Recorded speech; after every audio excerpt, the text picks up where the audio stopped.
ಬಂದಿದೆ. ನಿಮ್ಮ ಲವ್ ಲೈಫಿನ ವಿಚಾರವಾಗಿ ಬಹಳ ಕೇರಿಂಗ್ ಅನ್ನ ಮಾಡ್ತಾ ಇರುವಂತಹದ್ದು, ಅದ್ರ ಬಗ್ಗೆನೇ ನೀವು ಯೋಚನೆಯನ್ನ ಮಾಡ್ತಾ ಇರುವಂತಹದ್ದು, ಒಂದು ಸ್ಟೇಬಲ್ ರಿಲೇಶನ್ಶಿಪ್ ಅನ್ನ ಉಳಿಸ್ಕೋಬೇಕು ಅನ್ನುವಂತಹ ಆಲೋಚನೆಯನ್ನ ಮಾಡ್ತಾ ಇರುವಂತಹದ್ದು ರೆಪ್ರೆಸೆಂಟ್ ಆಗ್ತಾ ಇದೆ. ಪಾಸಿಟಿವ್ ಬಗ್ಗೆ ಹೇಳೋದಾದ್ರೆ ಎಲ್ಲವೂ ಚೆನ್ನಾಗಿಯೇ ಇತ್ತು. ಫುಲ್ ಕಾರ್ಡ್ ರೆಪ್ರೆಸೆಂಟ್ ಆಗ್ತಾ ಇದೆ ಅಂದ್ರೆ ಜಾಯ್ಫುಲ್ ಆಗಿತ್ತು, ಚೆನ್ನಾಗೇ ಮಾತಾಡ್ತಾ ಇದ್ರಿ, ಖುಷಿಯಾಗಿದ್ರಿ, ಖುಷಿಯಾಗಿ ಓಡಾಡೋದು ಎಲ್ಲವನ್ನ ಕೂಡ ನೀವು ಮಾಡಿರುವಂತಹದ್ದು ರೆಪ್ರೆಸೆಂಟ್ ಆಗ್ತಾ ಇದೆ. ಆದ್ರೆ ನೀವು ಯಾವಾಗ ಸೀರಿಯಸ್ ಆಗಿ ಕಮಿಟ್ಮೆಂಟ್ ಅನ್ನ ಕೇಳೋದಕ್ಕೆ ಶುರು ಮಾಡ್ತಿರೋ, ಅಥವಾ ನೀವ್ ಯಾವಾಗ ಸ್ವಲ್ಪ ಚೇಂಜಸ್ ಗಳನ್ನ ಮಾಡ್ಕೋ ಅಂತ ಹೇಳೋದಕ್ಕೆ ಶುರು ಮಾಡ್ತಿರೋ, ಅಥವಾ ನೀವು ಸ್ಪಷ್ಟವಾಗಿ ನಿಮ್ಮ ಲವ್ ಲೈಫಿನ ವಿಚಾರವಾಗಿ ಹೀಗೆ ಇರ್ಬೇಕು ಅಂತ ಯಾವಾಗ ಒಂದು ಗಡಿಗಳನ್ನ ಹಾಕೋಕೆ ಶುರು ಮಾಡ್ತಿರೋ, ಆಗ ನಿಮ್ಮ ಲವ್ ಲೈಫಿನ ವಿಚಾರದಲ್ಲಿ ಫೀಲಿಂಗ್ಗಳು ಲೆಫ್ಟ್ ಔಟ್ ಆಗುವಂತ ಸಾಧ್ಯತೆಗಳು ಇದ್ದಿರುವಂತಹದ್ದು ನಿಮ್ಮ ಪಾಸ್ಟಿನಲ್ಲಿ ರೆಪ್ರೆಸೆಂಟ್ ಆಗ್ತದೆ. ನೀವೇನಾದ್ರೂ ಹಾಗಿರ್ಬೇಕು ಹೀಗಿರ್ಬೇಕು ಅಂತ ಏನಾದ್ರೂ ನೀವು ಅವ್ರಿಗೆ ಹೇಳಿದ್ರೆ ಅವರು ನಿಮ್ಮಿಂದ ಸ್ವಲ್ಪ ಸ್ವಲ್ಪ ದೂರ ಹೋಗಿರುವಂತಹದ್ದು ರೆಪ್ರೆಸೆಂಟ್ ಆಗ್ತಾ ಇದೆ. ಯಾಕಂದ್ರೆ ನೀವು ಖುಷಿಯಾಗಿರ್ಬೇಕು, ಸಂತೋಷವಾಗಿರ್ಬೇಕು ಅಷ್ಟನ್ನ ಮಾತ್ರನೇ ಅವರು ಎಕ್ಸ್ಪೆಕ್ಟ್ ಅನ್ನ ಮಾಡುವಂತಹದ್ದು. ಈಗ ಸದ್ಯದ ಮಟ್ಟಿಗೆ ಅವರು ನಿಮ್ಗೆ ಯಾವುದೇ ರೀತಿಯ ಸೀರಿಯಸ್ ಕಮಿಟ್ಮೆಂಟ್ ಗೆ ಒಳಗಾಗುವಂತ ಸಾಧ್ಯತೆಗಳು ಯಾವುದು ಇದ್ದಿರೋ ಮಟ್ಟಿಗೆ ನಿಮ್ಮ ಪಾಸ್ಟ್ ನಲ್ಲಿ ರೆಪ್ರೆಸೆಂಟ್ ಆಗ್ತಾ ಇಲ್ಲ. ಈ ಪರ್ಸನ್ ಏನು ಈ 4 ಕಾರ್ಡ್ ಬಂದಿದೆಯೋ, ಈ ಪರ್ಸನ್ ಸೀರಿಯಸ್ ಕಮಿಟ್ಮೆಂಟ್ ಗೆ ಸಿಗುವಂತಹ ಸಾಧ್ಯತೆಗಳು ಇದ್ದಿರೋ ಮಟ್ಟಿಗೆ ನಿಮ್ಮ ಪಾಸ್ಟ್ ನಲ್ಲಿ ಕಾಣಿಸ್ತಾ ಇಲ್ಲ. ಆಗ ಅವರಿಗೆ ಫೀಲಿಂಗ್ ಲೆಫ್ಟ್ ಔಟ್ ಆಗಿರುವಂತಹದ್ದು, ಅವರು ಸ್ವಲ್ಪ ಸ್ವಲ್ಪ ಚೇಂಜ್ ಆಗಿ ನಿಮ್ಮಿಂದ ದೂರ ಹೋಗಿರುವಂತಹದ್ದು ಈ ಕಾರ್ಡಿನಲ್ಲಿ ರೆಪ್ರೆಸೆಂಟ್ ಆಗ್ತಾ ಇದೆ. ಅಟ್ ಪ್ರೆಸೆಂಟ್ ನಲ್ಲಿ ನಿಮಗೆ ಬಂದಿರುವಂತಹ ಕಾರ್ಡ್ ಏನು, ವೀಲ್ ಆಫ್ ಫಾರ್ಚೂನ್. ಬದಲಾವಣೆಯ ಮಾರ್ಗವನ್ನ ನೀವು ಹಿಡಿಬೇಕು, ಅಂದ್ರೆ ಬದಲಾವಣೆ ಆಗ್ಬೇಕು ನೀವು. ಅವರು ಸೀರಿಯಸ್ ಕಮಿಟ್ಮೆಂಟ್ ಅನ್ನ ಕೇಳಿದಾಗ ಅವರು ನಿಮ್ಮಿಂದ ದೂರ ಹೋಗಿದ್ದಾರೆ ಅಂದ್ರೆ ನೀವೇನ್ ಮಾಡ್ಬೇಕು, ಅಟ್ ಪ್ರೆಸೆಂಟ್ ನಲ್ಲಿ ಬದಲಾವಣೆಯ ಮಾರ್ಗವನ್ನ ಹಿಡಿಬೇಕು. ಬದಲಾವಣೆಯ ಮಾರ್ಗವನ್ನ ಮಾಡ್ಕೊಳ್ಳೋಕೆ ಹೋಗ್ತೀರಾ, ಆದ್ರೆ ನಿಮ್ ಕೈಲಿ ಆಗ್ತಾ ಇಲ್ಲ. ಯಾಕಂದ್ರೆ ವೀಲ್ ಆಫ್ ಫಾರ್ಚೂನಿನ ಕ್ಲಾರಿಫಿಕೇಶನ್ ಕಾರ್ಡ್ ಬಂದಿರುವಂತಹದ್ದು ಯಾವುದು, ಡೆವಿಲ್ ಕಾರ್ಡ್ ರೆಪ್ರೆಸೆಂಟ್ ಆಗ್ತಾ ಇದೆ. ಡೆವಿಲ್ ಕಾರ್ಡ್ ಏನನ್ನ ರೆಪ್ರೆಸೆಂಟ್ ಮಾಡುತ್ತೆ, ಅಡಿಕ್ಷನ್ ಅನ್ನ ರೆಪ್ರೆಸೆಂಟ್ ಮಾಡುತ್ತೆ. ಯಾವಾಗ ಅವರ ಬಗ್ಗೆನೇ ಯೋಚನೆ ಮಾಡ್ತಾ ಇರೋದು, ಅದ್ರ ಬಗ್ಗೆನೇ ಥಿಂಕ್ ಮಾಡ್ತಾ ಇರೋದು. ಸ್ವಲ್ಪ ಬದಲಾವಣೆ ಮಾಡ್ಕೊಳಕ್ ಹೋಗ್ತೀರಾ, ಮತ್ತೆ ಪುನಃ ವಾಪಸ್ ಹಿಂದಕ್ಕೆ ಬರ್ತೀರಾ, ಮತ್ತೆ ಆಲೋಚನೆಯನ್ನ ಮಾಡಕ್ಕೆ ಶುರು ಮಾಡ್ತೀರಾ. ಆ ಕಾರಣವಾಗಿಯೇ ನಿಮ್ಗೆ ನೋವುಗಳು ಆಗ್ತಾ ಇರುವಂತದ್ದು ಅಟ್ ಪ್ರೆಸೆಂಟಿನಲ್ಲೂ. ನೀವು ಬದಲಾವಣೆ ಆಗೋಕೆ ಹೋಗ್ತೀರಾ, ಎಲ್ಲಿ ಬದಲಾವಣೆ ಆಗ್ತಾ ಇದ್ದೀರಾ, ಎಲ್ಲಿ ಚೇಂಜಸ್ ಆಗ್ತಾ ಇದ್ದೀರಾ, ನೀವು ಆಗ್ತಾ ಇಲ್ಲ.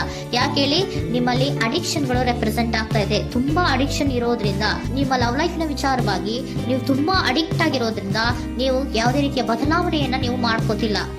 ನಿಮ್ಮ ಲವ್ ಲೈಫ್ ನ ವಿಚಾರವಾಗಿ ನೀವು ಬದಲಾವಣೆಯನ್ನೇ ಮಾಡ್ಕೋತಾ ಇಲ್ಲ. ಅವ್ರು ಕಮಿಟ್ಮೆಂಟ್ ಕೊಟ್ಟಿಲ್ಲ, ಅವ್ರು ಹೋದ್ರು ಅಂದ್ಮೇಲೆ ನೀವು ಮುಂದೆ ಬರಬೇಕು, ನಿಮ್ಮ ಜೀವನದಲ್ಲಿ ನೀವು ಮುಂದೆ ಬರಬೇಕು. ಸೊ ನೀವು ಮುಂದೆ ಬರಕ್ ಹೋಗ್ತೀರಾ, ಆದ್ರೆ ಅಲ್ಲೇ ಸ್ಟ್ರಕ್ ಆಗ್ತಾ ಇರುವಂತಹದ್ದು ರೆಪ್ರೆಸೆಂಟ್ ಆಗ್ತಾ ಇದೆ.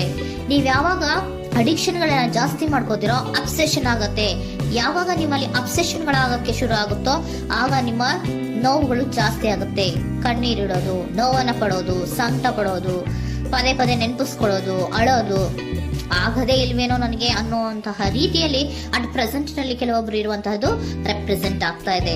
ನೆಕ್ಸ್ಟ್ ಕಾರ್ಡ್ ಬಂದಿರುವಂತಹದ್ದು ಯಾವುದು, ಕ್ವೀನ್ ಆಫ್ ಪೆಂಟಿಕಲ್ಸ್ ಬಂದಿದೆ. ಸೊ ಕ್ವೀನ್ ಆಫ್ ಪೆಂಟಿಕಲ್ ಏನನ್ನ ರೆಪ್ರೆಸೆಂಟ್ ಮಾಡುತ್ತೆ, ನಿಮ್ಮನ್ನ ನೀವು ಗಮನವನ್ನ ಕೊಡಬೇಕು, ನಿಮ್ಮ ಕಡೆಗೆ ನೀವು ಹೆಚ್ಚು ಗಮನವನ್ನ ಕೊಡಬೇಕು.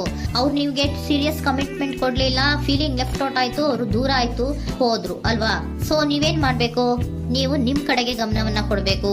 ವೀಲ್ ಆಫ್ ಫಾರ್ಚೂನ್ ಅಂದ್ರೆ ಏನು, ನೀವು ಬದಲಾವಣೆಯ ಮಾರ್ಗವನ್ನ ಹಿಡಿಬೇಕು. ಬದಲಾವಣೆಯ ಮಾರ್ಗವನ್ನ ಮಾಡ್ಕೊಳ್ಳೋದಕ್ಕೆ ಹೋದ್ರೂ ಕೂಡ ಮತ್ತೆ ವಾಪಸ್ ಹಿಂದೆ ಬರೋದು, ಮತ್ತೆ ಅಡಿಕ್ಷನ್ ಆಗೋದು, ಮತ್ತೆ ನೆನಪಿಸ್ಕೊಳ್ಳುವಂತಹದ್ದು, ಮತ್ತೆ ನೋವನ್ನ ಪಡುವಂತಹದ್ದು ನಿಮ್ಮಲ್ಲಿ ರೆಪ್ರೆಸೆಂಟ್ ಆಗ್ತಾ ಇದೆ. ನೀವು ಈ ಅಡಿಕ್ಷನ್ ಗಳಿಂದ ನೀವು ಆಚೆ ಬರಬೇಕು ಅಂದ್ರೆ ನಿಮ್ಮನ್ನ ನೀವು ಬ್ಯುಸಿಯಾಗಿ ಇಟ್ಕೋಬೇಕು. ಟೈಮ್ ಇದ್ರೂ ಕೂಡ ಮತ್ತೆ ಪುನಃ ಹಿಂದೆ ಬಂದು ನೀವು ಆಲೋಚನೆ ಮಾಡುವಂತಹ ಸಾಧ್ಯತೆಗಳು ಇದೆ. ಅದಕ್ಕೆ ನೀವು ಅಟ್ ಪ್ರೆಸೆಂಟ್ ನಲ್ಲಿ ನೀವು ಆ ಫೀಲಿಂಗ್ ಇಂದ, ಈ ನೋವಿನಿಂದ ನೀವು ಆಚೆ ಬರ್ಬೇಕಂದ್ರೆ ನೀವೇನ್ ಮಾಡ್ಬೇಕು, ಸ್ವಲ್ಪ ಏನಾದ್ರೂ ಬ್ಯುಸಿ ಆಗ್ಬೇಕು, ಕೆಲಸಗಳನ್ನ ಮಾಡೋದಕ್ಕೆ ಶುರು ಮಾಡ್ಬೇಕು. ನಿಮಗೆ ಗೊತ್ತಿರುವಂತಹ ಯಾವ ಕೆಲಸವಾದರೂ ಸರಿ, ನೀವು ಸ್ವಲ್ಪ ಬ್ಯುಸಿ ಆಗಿರೋದಕ್ಕೆ ಪ್ರಯತ್ನವನ್ನ ಮಾಡ್ತಾ ಇರುವಂತಹದ್ದು, ಮಾಡುವಂತಹದ್ದು ರೆಪ್ರೆಸೆಂಟ್ ಆಗ್ತಾ ಇದೆ. ಕೆಲವೊಬ್ರು ಮಾಡ್ತಾ ಇದ್ದೀರಾ, ಕೆಲವೊಬ್ರು ಮಾಡುವ ಕಡೆಗೆ ಆಲೋಚನೆಯನ್ನ ಮಾಡ್ತಾ ಇರುವಂತಹದ್ದು ಅಟ್ ಪ್ರೆಸೆಂಟ್ ನಲ್ಲಿ ರೆಪ್ರೆಸೆಂಟ್ ಆಗ್ತಾ ಇದೆ. ಇಮಿಡಿಯೇಟ್ ಫ್ಯೂಚರ್ ನಲ್ಲಿ ಏನ್ ರೆಪ್ರೆಸೆಂಟ್ ಆಗ್ತಾ ಇದೆ, ನೈಟ್ ಆಫ್ ಸೋರ್ಸ್ ರೆಪ್ರೆಸೆಂಟ್ ಆಗ್ತಾ ಇದೆ. ನೀವು ಕ್ವಿಕ್ ಥಿಂಕಿಂಗ್ ಅನ್ನ ಮಾಡಿ ಏನೋ ಒಂದು ಆಕ್ಷನ್ ಅನ್ನ ತಗೋಬೇಕು ಅನ್ನೋದ ಆಲೋಚನೆಯನ್ನ ಮಾಡ್ತೀರಾ, ಬಹಳ ಫೋಕಸ್ ಅನ್ನ ಮಾಡ್ತೀರಾ ಒಂದು ವಿಚಾರವಾಗಿ, ಕ್ವಿಕ್ ಥಿಂಕಿಂಗ್ ಅನ್ನ ಮಾಡ್ಬೇಕು ಅಂತ. ಮತ್ತೆ ಪುನಃ ಏನ್ ಮಾಡ್ತೀರಾ, ನಿಮ್ಮ ಮುಂದೆ 2 ಆಪ್ಷನ್ಗಳು ಬಂದ್ಬಿಡುತ್ತೆ.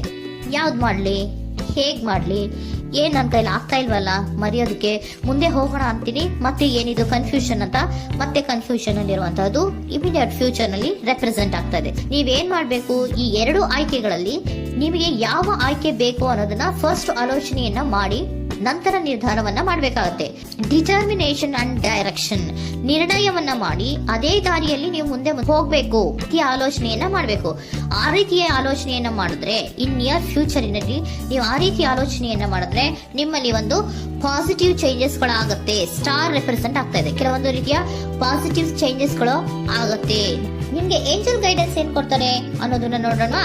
ನಾಟ್ ದ ರೈಟ್ ಟೈಮ್, ಇದು ಕರೆಕ್ಟ್ ಆಗಿರುವಂತಹ ಟೈಮ್ ಅಲ್ಲ.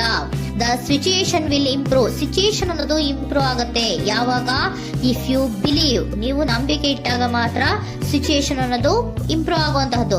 ಏನೀಗ ಬೇಜಾರಿನಿಂದ ಇದ್ದೀರಲ್ಲ, ಈ ನೋವು ಯಾವಾಗ ಶಾಶ್ವತವಾಗಿ ಇರುವಂತಹದ್ದು ಅಲ್ಲ. ನಾಟ್ ದ ರೈಟ್ ಟೈಮ್, ಇದು ಕರೆಕ್ಟ್ ಆಗಿರುವಂತಹ ಸಮಯ ಅಲ್ಲ. ಸ್ವಲ್ಪ ವೇಟ್ ಮಾಡು, ನೀವು ಚೇಂಜಸ್ ಮಾಡ್ಕೊಳ್ಳೋ ಕಡೆಗೆ ಹೆಚ್ಚು ಗಮನವನ್ನ ಕೊಡು, ಅಲ್ಲಿ ಚೇಂಜಸ್ ಆಗತ್ತೆ ಅನ್ನೋದನ್ನ ಏಂಜಲ್ ಗೈಡೆನ್ಸ್ ನಿಮಗೆ ಕೊಡ್ತಾ ಇದ್ದಾರೆ. Surrender your full power. Your life is a calling for you to step into your full power rather than playing it small. ನೀವು ಧೈರ್ಯವಾಗಿ ಒಂದು ಹೆಜ್ಜೆಯನ್ನ ಮುಂದಕ್ಕೆ ಇಡಬೇಕು. ಸೊ ಮುಂದೆ ಹೋಗುವಂತಹ ಆಲೋಚನೆಯನ್ನ ಮಾಡಬೇಕು. ಪವರ್ ಇಂದ, ನಿಮ್ಮಲ್ಲಿರುವಂತಹ ಪವರ್ ಅನ್ನ ಯೂಸ್ ಮಾಡ್ಕೊಳ್ಳಿ. ಯಾಕೆ ನನ್ನಲ್ಲಿ ಏನು ಇಲ್ಲ, ನನ್ನ ಕೈಲಿ ಏನೂ ಆಗಲ್ಲ ಅಂತ ಯಾಕೆ ಕೂತಿದ್ದೀರಾ? ನೀವು ಏನ್ ಮಾಡ್ಬೇಕು, ಬಹಳ ಧೈರ್ಯದಿಂದ ಮುಂದಕ್ಕೆ ಹೋಗಿ ಅನ್ನೋದನ್ನ ನಿಮ್ಗೆ ಸರೆಂಡರ್ ಕಾರ್ಡ್ಗಳು ಕೂಡ ಹೇಳ್ತಾ ಇದ್ದಾರೆ.